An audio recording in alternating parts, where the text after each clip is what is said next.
15 अगस्त को आज़ाद हुए थे, पर 26 जनवरी को हमने स्वयं को स्वीकार किया। 15 अगस्त ने हमें आज़ादी दी, 26 जनवरी ने हमें आत्मसम्मान दिया। क्योंकि आज़ादी मिलना अलग बात है और आज़ाद रहना अलग बात है। भारत केवल एक देश नहीं है, भारत एक विचार है, भारत एक चेतना है, भारत एक जिम्मेदारी है। आज मैं आपको वह कहानी सुनाने जा रहा हूँ जो आपने किताबों में पढ़ी होगी लेकिन कभी महसूस नहीं की होगी। 26 जनवरी, गणतंत्र दिवस। यह केवल परेड का दिन नहीं है, यह आत्मनिर्भरता का दिन है। यह वह दिन है जब भारत ने दुनिया से कहा था, अब हम अपना कानून स्वयं लिखेंगे। लगभग 200 वर्षों तक हम अपने ही देश में पराए थे। अंग्रेजों ने केवल हमारी जमीन नहीं लूटी, उन्होंने हमारी सोच लूटी, हमारा आत्मविश्वास लूटा, हमारी पहचान लूटी। हम पढ़े लिखे होकर भी अपने ही देश में नौकर बन गए। हम रेल चलाते थे, हम पर टिकट अंग्रेज का होता था। हम फैक्ट्री में काम करते थे, पर मुनाफा अंग्रेज का होता था। सब कुछ हमारा था, पर नियंत्रण किसी और का था। और तभी एक प्रश्न उठा, अगर देश मिल भी जाए पर कानून उनका हो, तो क्या हम सच में आज़ाद हैं? संविधान की जन्म कथा। 15 अगस्त 1947 को भारत आज़ाद हुआ, पर सत्ता अभी भी अधूरी थी, क्योंकि तब भी कानून अंग्रेज़ों का था, व्यवस्था अंग्रेज़ों की थी और सोच भी अंग्रेज़ों जैसी थी।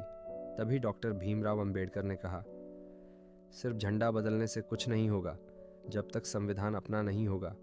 भारत का संविधान लिखने में लगे 2 वर्ष 11 महीने 18 दिन, 11 सत्र चले, 299 प्रतिनिधि जुड़े, 395 अनुच्छेद लिखे गए। यह दुनिया का सबसे बड़ा लिखित संविधान बना।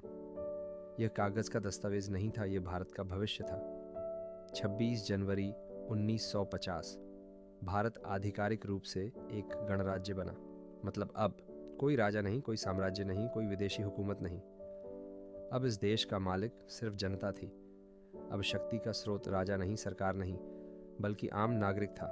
यही गणतंत्र है, यही सच्ची आज़ादी है। अब सवाल यह है, क्या हम इस आज़ादी के योग्य बन पाए?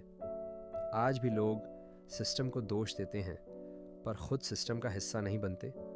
आज भी लोग वोट नहीं देते, पर नेताओं को कोसते हैं। डॉक्टर अंबेडकर ने कहा था, राजनीतिक लोकतंत्र तब तक अधूरा है जब तक सामाजिक और आर्थिक लोकतंत्र नहीं आता। मतलब जब तक गरीब ऊपर नहीं उठता, शिक्षा सब तक नहीं पहुंचती, युवा जिम्मेदारी नहीं लेता, तब तक गणतंत्र सिर्फ कैलेंडर में रहेगा। आज का युवा फिर से रील बनाता है, सपने देखता है, प्रेरणा सुनता है, पर निरंतरता नहीं रखता। गणतंत्र का असली अर्थ है, तुम अपनी जिंदगी के राष्ट्रपति हो। कोई सरकार तुम्हें सफल नहीं बनाएगी, कोई व्यवस्था तुम्हें अमीर नहीं बनाएगी, कोई नेता तुम्हारा भविष्य नहीं लिखेगा। तुम स्वयं अपना संविधान हो।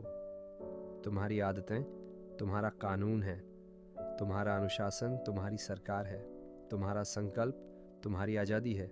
26 जनवरी केवल इतिहास नहीं है, यह जिम्मेदारी की घोषणा है।